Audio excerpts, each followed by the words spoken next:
સ્વાગત છે આપણું નેશન પ્લસ ન્યૂઝમાં। હું છું આપની સાથે હેતલ ભગત। છોટાઉદેપુર જિલ્લા આરોગ્ય શાખા તથા જિલ્લા ક્ષય કેન્દ્ર દ્વારા સબ જેલ ખાતે સર્વરોગ નિદાન કેમ્પ યોજાયો હતો।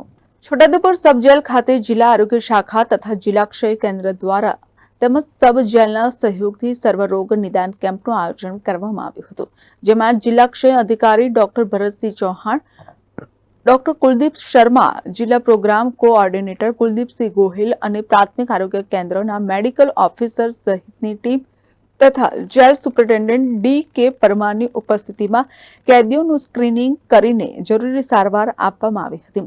સર્વરોગ નિદાન કેમ્પમાં મોટી સંખ્યામાં કેદીઓએ જરૂરી ટેસ્ટ કરાવ્યા હતા।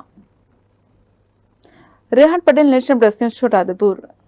સમાચારોના સતત અપડેટ મેળવવા માટે અમારી નેશન પ્લસ ન્યૂઝની યુટ્યુબ ચેનલને સબસ્ક્રાઇબ કરો, બેલ આઇકન દબાવો અને જોડાયેલા રહો ફેસબુક, ઇન્સ્ટાગ્રામ અને ટ્વિટર પર।